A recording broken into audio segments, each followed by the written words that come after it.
ஜெபம் செய்வோம். அன்பான பரலோக பிதாவே, இந்த புதிய நாளுக்காக உமக்கு நன்றி செலுத்துகிறோம்.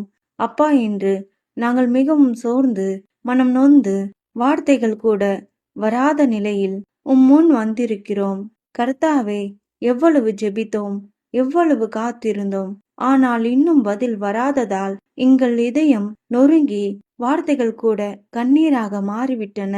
கர்த்தாவே, எங்கள் கண்கள் இப்போது வழியே இல்லாத நிலையை பார்த்து மனம் சொல்ல முடியாத பாரத்தை சுமந்து நிற்கிறது.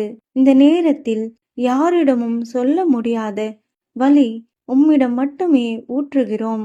வறட்சியின் நடுவிலும் எவரும் இல்லாத தனிமையின் நடுவிலும் உம்முடைய ஊழியன் எலியாவை காகங்கள் மூலம் போஷித்த தேவனே, அதே தேவன் நீர்தான் என்பதை இந்நேரம் எங்கள் உடைந்த இதயத்திற்கு நினைவுபடுத்தும். மனித உதவி முறிந்த இடத்தில், எதிர்பார்ப்புகள் சிதறிய இடத்தில் இனி என்ன செய்வது என்று எங்கள் மனம் அழுது கொண்டிருக்கும் இந்த நேரத்தில் நீர் எங்களை மறக்கவில்லை என்பதற்கு ஒரே ஒரு அறிகுறியாவது காட்டும் தேவனே.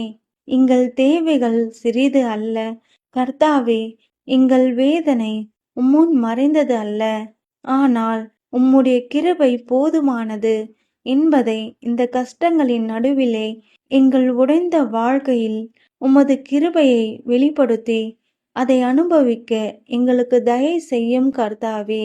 எங்கள் கண்ணீர் ஒவ்வொன்றையும் நீர் காண்கின்றீர். யாரும் பார்க்காத இரவுகளில் நாங்கள் அழுததை நீர் அறிந்திருக்கிறீர்.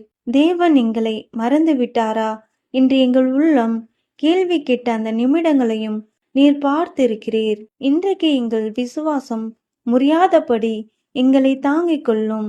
ஜெபிக்க கூட சக்தி இல்லாத நேரங்களில் எங்களுக்காக நீரை பிடித்து கொள்ளும்.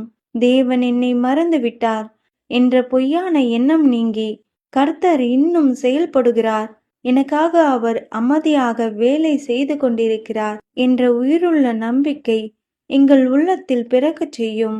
கர்த்தாவே, எங்களை தாங்கும் தேவனாக இன்றும் வெளிப்படுவீராக. இயேசுவின் வல்லமையுள்ள நாமத்தில் ஜெபிக்கிறோம் பிதாவே, ஆமேன்.